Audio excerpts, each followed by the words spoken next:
ধর্ষকদের বিচারে বিশেষ ট্রাইব্যুনাল গঠনে ৭২ ঘণ্টা সময় বেঁধে দিয়ে স্বরাষ্ট্র, আইন এবং মহিলা ও শিশু বিষয়ক উপদেষ্টার কাছে সাম্প্রতিক ঘটনাবলীর ব্যাখ্যা দাবি করেছে ধর্ষণ বিরোধী মঞ্চ।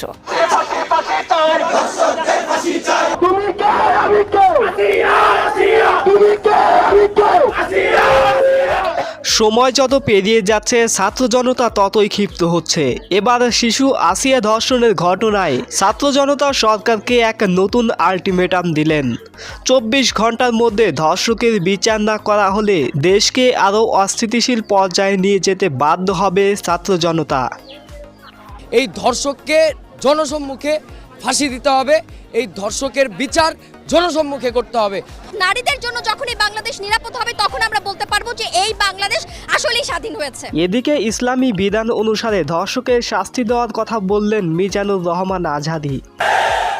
ইসলাম বলে চোরের হাত কেটে দাও, জেনা ব্যভিচার করলে ডেথ পেনাল্টি। সৌদি আরবে হেড অফ করে, গলা কেটে ফেলে। বাংলাদেশেও যদি এটা করা যেত খবর হয়ে যেত।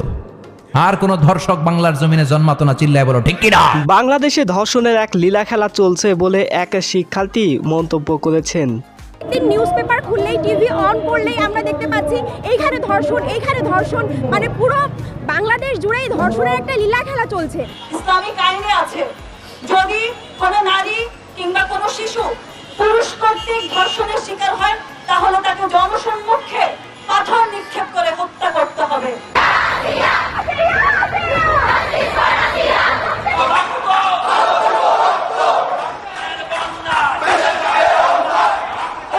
আমরা একটা স্বৈরাচার সরকারকে সরিয়েছি। আপনাদেরকে বুঝতে হবে, আপনারাও কিন্তু এইভাবে করে গদিতে বসে থাকতে পারবেন না। আপনাদেরকে অবশ্যই স্টেপ নিতে হবে এবং এই যে ধর্ষক আছে অবিলম্বে তাদের বিচার করতে হবে এবং যতদিন না আপনারা বিচার করছেন আমরা কিন্তু আমাদের এই অবস্থান থেকে সরে আসবো না।